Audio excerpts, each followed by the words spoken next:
Hi there. I'm Eric Wordweaver Sjerven, Goldie of the Ridgar folk here in East Texas, and I'd like to welcome you to the Raven's Call. This is a show where I ramble on about different heathen-related subjects, just kind of whatever strikes my fancy, sets my mind on fire at the time. Big UPG warning at the beginning of these episodes, like always. This is just the viewpoint of one heathen here in East Texas. Yeah, I've got a couple of decades of heathenry under my belt and experience, but it's still just my viewpoints. It's just my experience based on life experience, research, practical application. But I am no Pope. I am no, super expert at the field. I don't think there is one. And I would say to take everything I say here as what it's intended, which is just a conversation starter. These are meant to kind of get you thinking about how you view things and how you want to incorporate your own belief systems and understandings for your own practice. So with that, housekeeping stuff. Thank you guys for being so patient with me. I know I did a video about a month ago, saying I'm back and I'm going to jump back in and try to figure it out. And then I had to make posts online about, yeah, I may be back, but I have no idea what my new normal is. It's like I hit that video. Sorry, sinuses with the sand and the pollen. Anyway, I hit that video and then all of a sudden, life took an upside down turn on some unexpected expenditures, things like that. I had to start working a lot of extra hours, blah, blah, blah.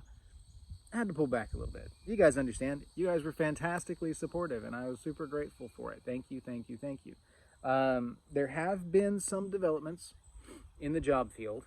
You guys can look at the after credits for more details on that, because I don't have much of a D&D update this time, but I do go a little bit into the job situation and kind of where I am on that. But needless to say, there definitely will be some changes to the job situation coming up over the next month or so.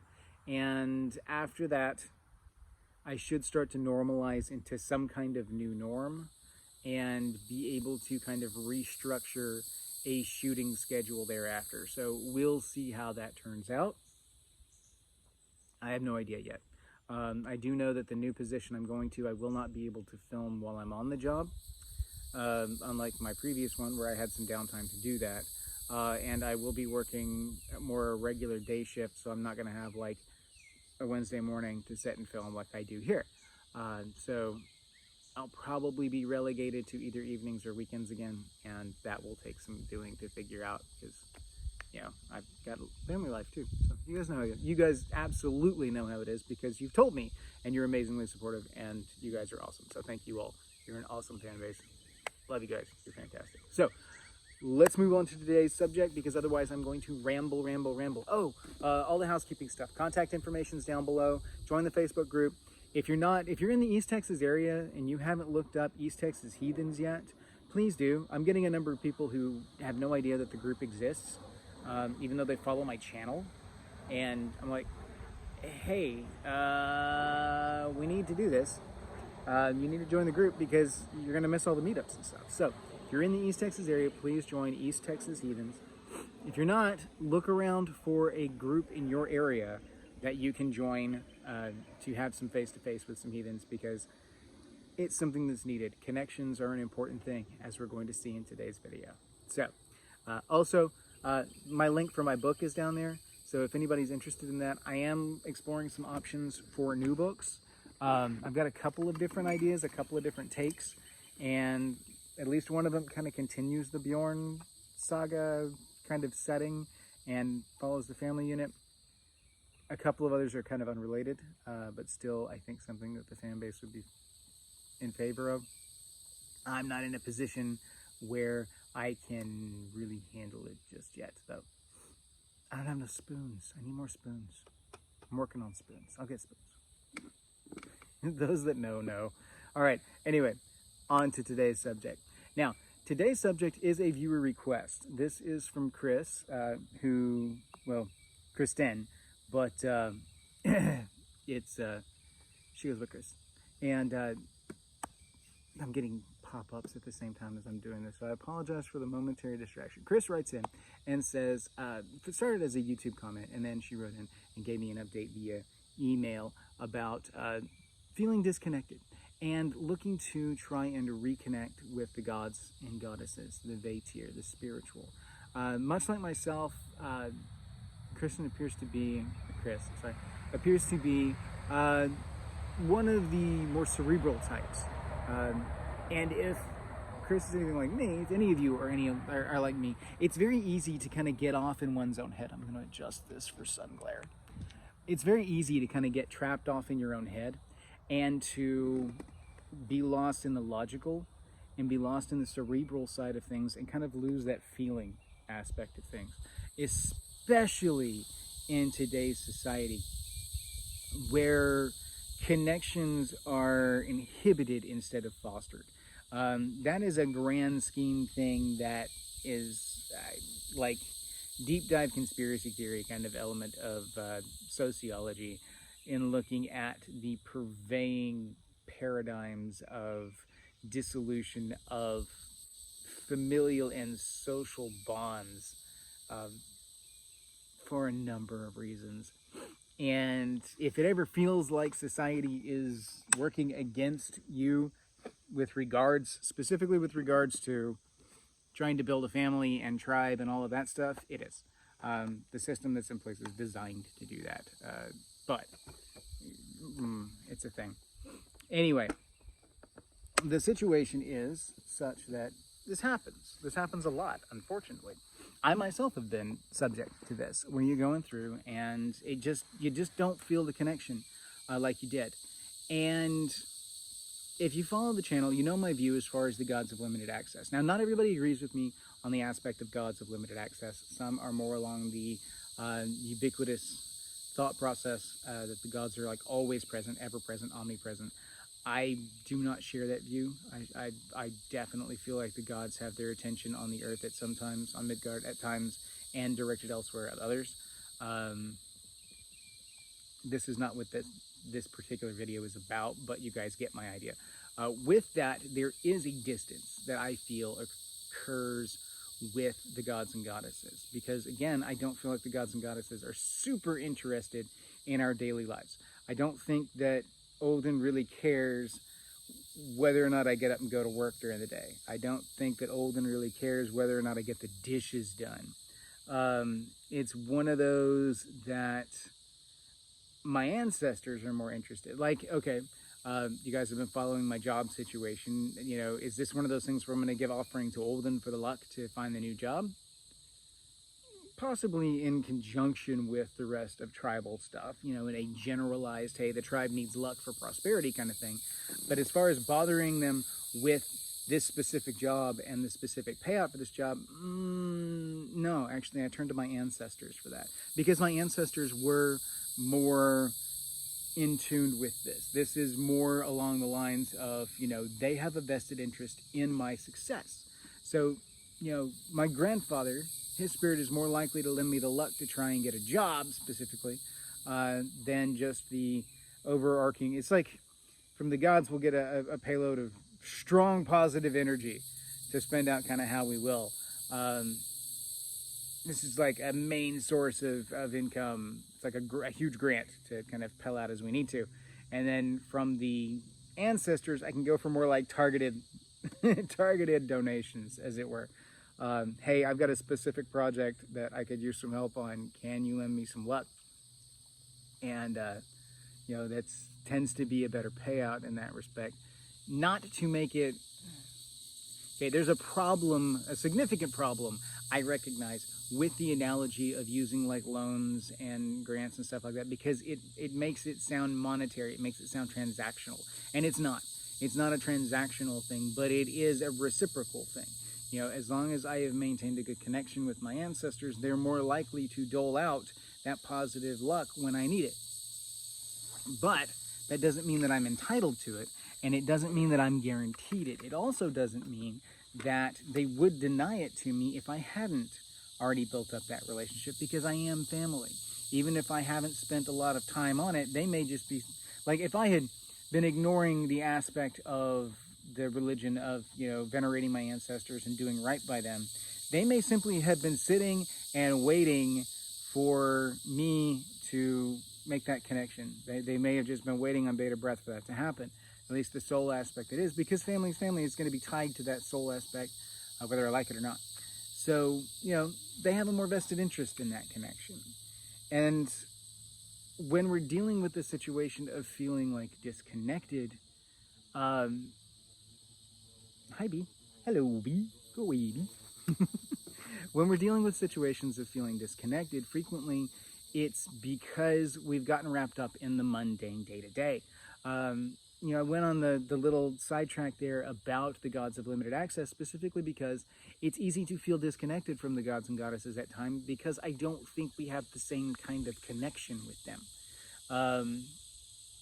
You can have that connection with, like, your local Vaettir, with your Husvatir, with your gods with a small g, the petite gods, as it were, because I feel like those are more present. You are more in the moment there. The gods of my land, I am more likely to have a day-to-day interaction with, and connecting with them is easier, because in order to connect with them, all I have to do is go out and spend some time with them. If I'm feeling disconnected from my Husvatir, well, then I just need to do some things for my house. I need to do some things for my land, and I just need to sit and have a conversation. And I have to get out of my own head. I have to recognize that being cerebral, I may go overly logical on things and try to lock things down into logic, and to lock things down into a concrete mindset, and not allow for the esoteric, not allow for the ethereal, for the unknown, and have trouble taking things on faith, especially if anyone's got some significant trust issues, which who these days doesn't have some kind of trust issues somewhere? I mean, come on. It's 2022. We've all got our trauma somewhere, in varying degrees, in varying styles. It's all a thing. So I have to catch myself and psychologically reroute and be like, okay, look, I need to let myself be open to feeling. Not just to thinking, but to feeling. I can think my way through this, and it's going to feel superficial because I'm not allowing myself to release and connect. So, Chris, to the actual 20 minutes in, and I'm finally getting to a point where I'm starting to answer your question. How does one kind of reforge those connections? Well, one, you identify the connection that you're trying to reforge. Are you trying to reconnect with the gods and goddesses? Are you trying to reconnect with the ancestors? Are you trying to reconnect with the Vaettir around you, like your Husvatir, things like that? Where are you trying to reconnect? And what is the purpose of your connection? What are you trying to get out of it? And that's a cerebral thing, identifying. But it allows you then to focus what kind of things you need to do. Because identifying the track that you take in reconnecting is important in trying to recognize the different kinds of relationships. Like, for instance, one, if you're trying to reconnect with the gods and goddesses, this is a big scale thing. This is not a small thing. This is a big scale thing. And usually I find that the gods and goddesses respond more to group activities, like tribal practices, tribal interactions, than individual ones. But other people will tell you differently and have differing experiences. So experiment and go with what feels right to you and what you feel like you have the results on. People can tell you you're wrong all day long, but your actual experiences are going to be your first and foremost primary source. So go with your experience and learn, build around that. Other people's stuff should be used to augment your own personal experience, not to supplant your own personal experience. So connecting with the gods and goddesses is more along the lines of meditating, but mostly ritual. Ritual is designed to facilitate the contact between the mundane and the profane and the sacred. So when you are trying to reconnect with the gods and goddesses, a specific bloat, a specific ritual to that god or goddess is probably appropriate. There are other things that you can do to help yourself align with the energies that you are going to be utilizing for that particular bloat, such as incorporating iconography and imagery in your life pertaining to that particular god or goddess. I know some people will go through and read the specific stories about a specific god or goddess. Do some research If you're the cerebral type like myself, do some research on a specific god or goddess. Like if you're going to go through and do a blot to Frigga, maybe go through and read some of the source material on Frigga. Maybe go through and look at some of the other contemporary heathen authors and their viewpoints on Frigga. Maybe look at the whole debate about, Frigga and Freya and whether or not they're the same individual, and make up your own mind on how you feel about that. Is Freya just a title of lady and therefore is still Frigga, or are they separate entities? Where do you fall in that whole debate? And then use that to fuel your ritual when you finally step up and connect with Frigga. Build your ritual around the iconography, around the imagery, around the mythic parody that goes along with that. Pulling things into the ritual that are either symbolic or representative of different mythic elements, or recreating different mythic elements within the ritual in order to help anchor the mindset to that deity. It helps to forge that connection specifically, and then do that. And if you are trying to kind of rekindle your own direct link with the gods and goddesses, you may find it helpful to do more frequent rituals, smaller rituals. It doesn't have to be the big bloat or feigning on a tribal level. I find that I do a morning dedication ceremony with the gods and goddesses, my Vaettir, and my ancestors, and this has helped me immensely. I share morning coffee with them. I go through, and it's one of those, I'm not asking for anything. I'm simply saying to the gods and goddesses, now as Goldie, I'm doing it on behalf of my entire tribe, but also of myself and my hearth. But for you guys, it may just be for your individual hearth or your individual selves. I go through and declare my dedication to the gods every morning. Some people do it when they put their hammer on, or whatever necklace or jewelry that they use to kind of symbolize their faith. This is why these talismans have weight and power, is because we anchor them with that meaning. So, if your ritual every morning is to rededicate yourself to your gods, so to speak, or redeclare your dedication to your gods every day when you put your hammer on, or whatever necklace you may use, or earrings or jewelry, whatever, then that becomes your talisman of dedication. It doesn't mean if you lose that, then you lose your dedication. It just simply means that that's imbued with a lot of that energy. And anytime you look at it, you're going to think about your dedication to the gods and goddesses, because that's psychologically what you associate it with, because that's the ritual that's associated with.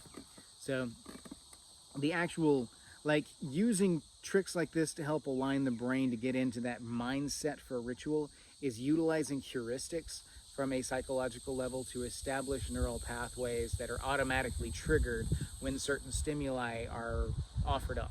So whenever the brain perceives these things, it automatically shifts into the neural processes that are associated therewith. So that's why sensory and physical memory are very important when it comes to these kind of rituals. Why all of the trappings and the consistency in trappings is important, because it helps to establish that connection. It helps to establish that heuristic and to burn in those neural pathways that help to get you in that state of mind whenever you need to. That being said, forging connection with the gods and goddesses, creating a talisman of dedication may be a way of helping you feel that connection more frequently, because you are reinforcing it through repetition. It is something that then you can look at it and feel your connection, because this is your conduit. This is what you do it for. And that's just one. I actually have a second one that I wear. It's a spearhead, for obviously Gunir, but it is tied to a specific oath that I have taken. And every time I put it on and take it off, this particular necklace is a reminder of that oath. Now, is it like the binding agent to the oath? No, the oath is binding in and of itself. It's a sacred oath.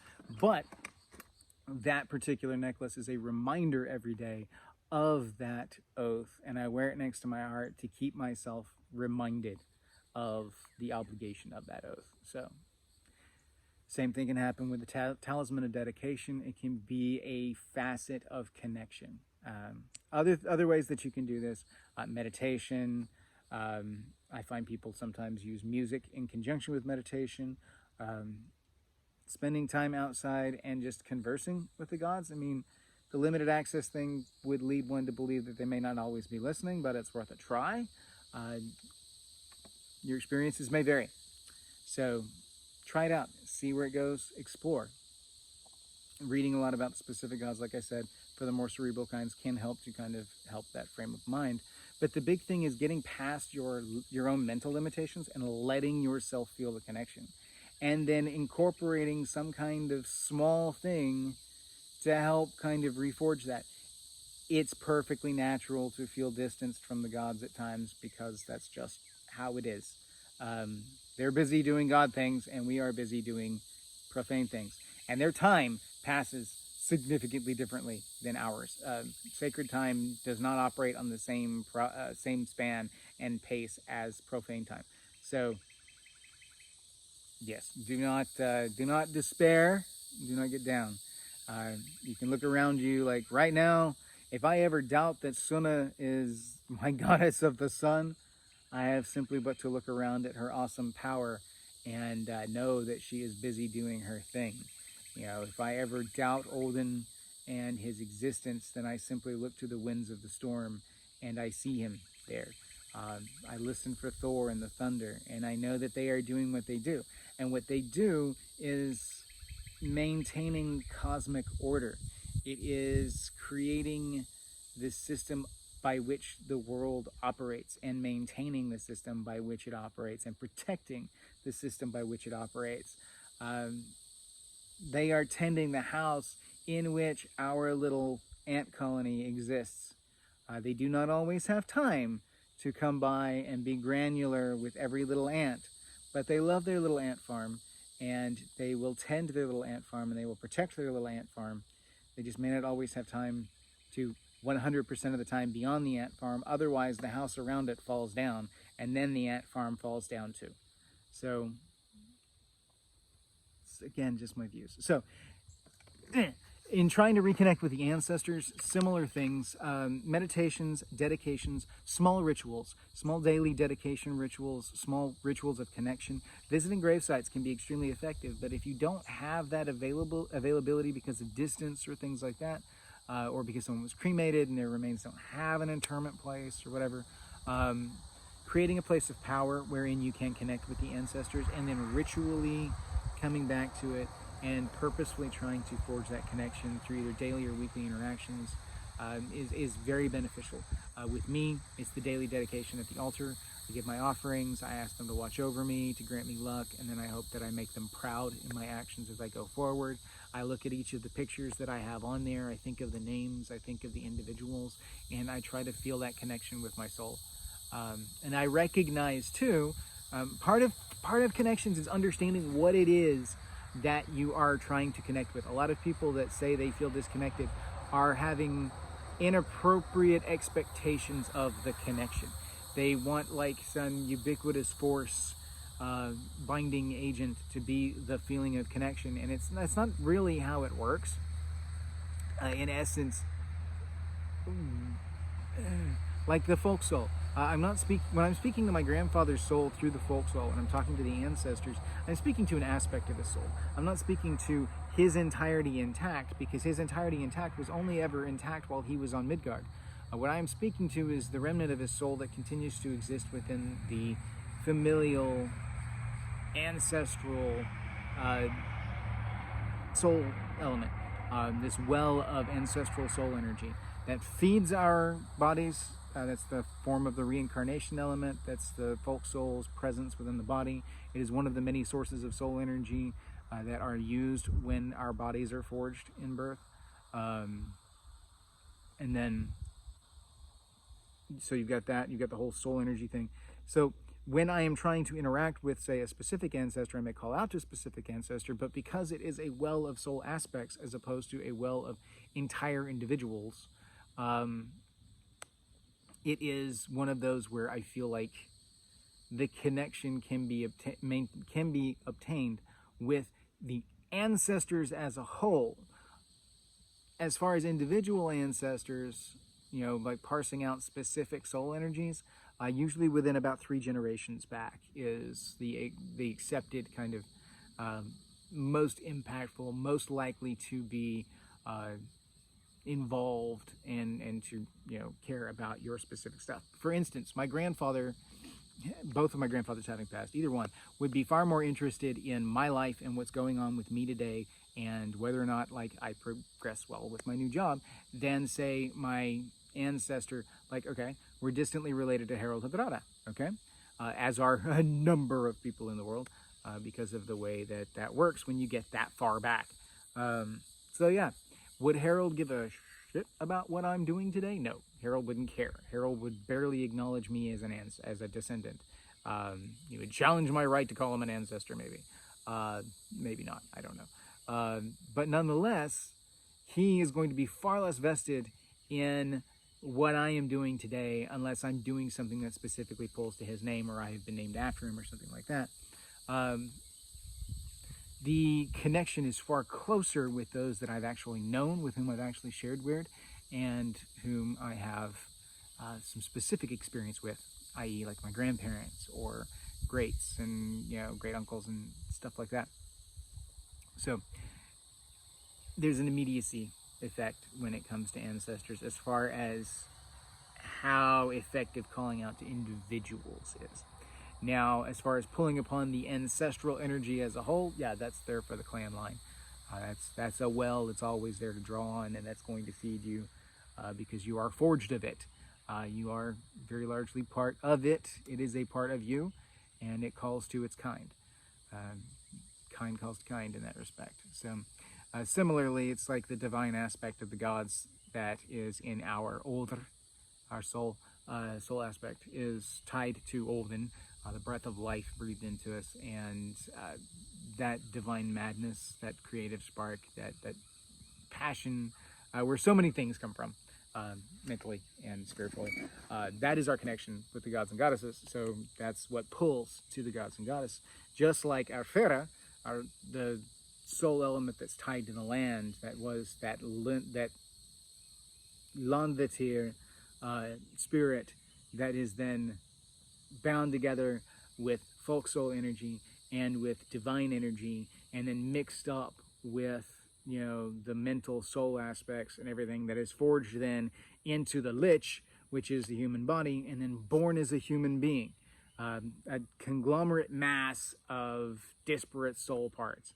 So finding the aspect of your soul and connecting it to that specific entity is really what you're getting at. You know, you're trying to connect to the gods and goddesses through the altar. That is most effectively done during ritual. Tying to the folk soul with the ancestors, super easy. Just tie in to, and that's typically referred to in the orlog, or, you know, weird aspects of the soul elements. It's tied to the lakhaminya, things like that, filgia. And so tying to them is just a matter of connecting, feeling it. And that is a source that's going to come from within, kind of thing. Connecting to the Vaettir. Hello, Buggy. You can go away now. Hi, thank you for visiting. Thank you for sponsoring the video. You can go away now. As far as dealing with like the Vaettir, case in point, spending time with them, getting out and being non-obtrusive, being non-aggressive, and doing things to help the Vaettir. Tending the land, helping to clear out underbrush to make it more comfortable for squirrels and things like that to move through. Planting plants that may be beneficial to the local ecosystem, particularly paying attention to native plants and what tends to work well in the already existing ecosystem. Being very careful when introducing things from other areas, making sure that you're not introducing something that's going to be devastating to the local wildlife or the local plant life. You don't want to introduce an ivy that's going to choke out all of your trees and everything and then just destroy the property that you're working with, because that's not being very respectful of the local vegetation. However, going through and fighting back like poison ivy, poison oak, creeping vines, thorns, things that may actually be just naturally choking out the area, may be a wonderful way to show support and to say, hey, I am here to, I'm your friend, I am a cohort, let us work together to make you beautiful and well kept.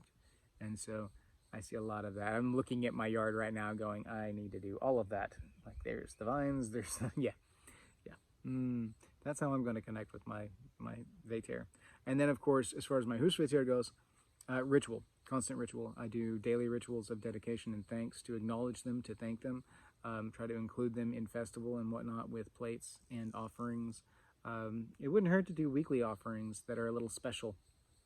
Maybe on the weekend do share a bit of breakfast, share a buttered biscuit, or some oatmeal and butter porridge and butter toast, whatever.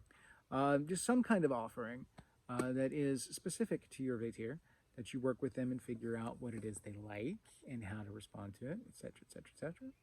And you kind of help to build that connection. That's a constant one that I'm constantly working on. And I try to be respectful. Like when I get home, it's not uncommon for me to announce myself to the Husvaettir so that they know I'm home. I thank them for watching the house while I've been away. I always acknowledge them when I'm going out the door, leaving for work. It's like, hey, I'm out. Lord and Lady Husvaettir, you have the Khan, you have the house. It is yours to look over. Please watch the babies. It's like that myriad animals in there. That kind of thing. So I have my little rituals that I've built up. Actually, a good correlate to that one, if you ever watch any anime, you notice when Japanese people enter or leave a house, depending on region, etc., maybe an overgeneralization, but they tend to come in and announce their presence, and they tend to leave and announce they're leaving at the same time, the ete dakimasu kind of thing. It's just the same as, the acknowledging I'm about to eat kind of deal. By announcing yourself home, you are greeting the Husvaettir. By announcing yourself leaving, you are acknowledging the Husvaettir on the way out. So these are wonderful ways to help forge that connection as well. But the number one probably tip that I can give any more cerebral individual when it comes to trying to reforge these connections or to help foster these connections is to slow down and let yourself feel. It's okay. It may seem silly at times, but that's all right. It won't seem silly afterwards. You may feel silly in the moment, which is difficult for a cerebral type, but it's okay, because in the end, you won't feel that way. Let yourself feel the connection. Feel the wind on your face. Feel the sun on your skin. Slow down. Breathe. It's okay. Let it be. And feel. Feel the ancestors in your veins. Feel them in your soul. Feel the gods and the turning of the world around us. Listen to the Vaettir. See them. Feel them.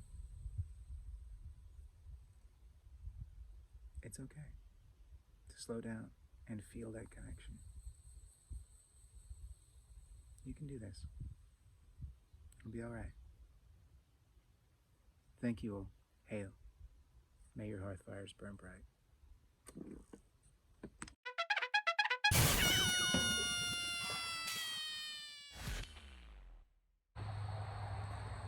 Okay, let's try this again. It's taken a little bit to get back in the saddle, so you guys don't know how many takes it's been since I've started this process. But anyway, so the post-credits. As far as D&D update goes, not much of one. Haven't got to play since the last time. I'm working on some behind-the-scenes stuff, but of course that stuff's going to have to wait until after we get there in-game, because otherwise, spoilers for my players that actually do watch my channel, and I don't want to have that happen yet. So we're going to wait. It's okay. Good times. And then as far as, I said, check after the credits for some more details pertaining the new job situation. And so here you go. A little bit, anyway, as much as I'm willing to share. It is a different kind of position. It is tangential to the job that I did when I was the admin for the boys' home.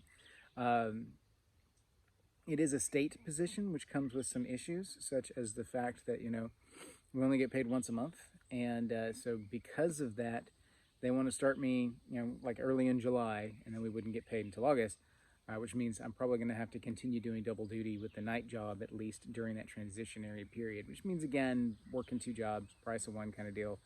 The situation with the channel will level out, but it may be a little bit yet. July is going to be a very tiring month for me.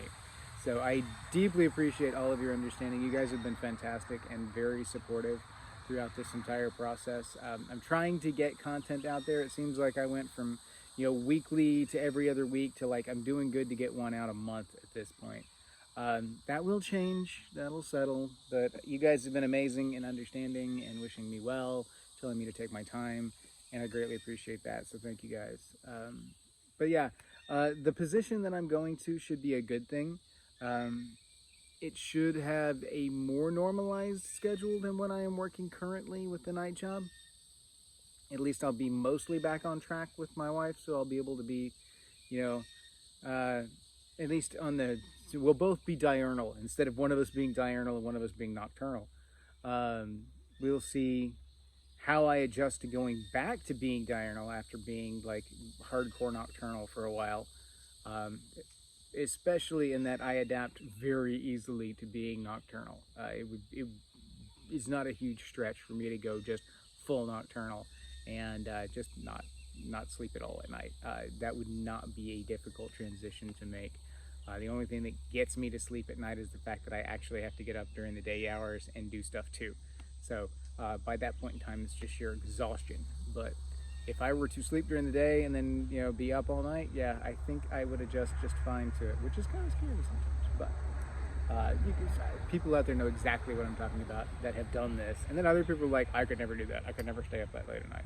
It's like, I get you. Because some people can, some people can't. Simple. Not a big thing. Neither here nor there. Anyway, this is just rambling. So we're going to go ahead and cut it off here. But stay tuned. I will have updates to... Sorry, the sinuses.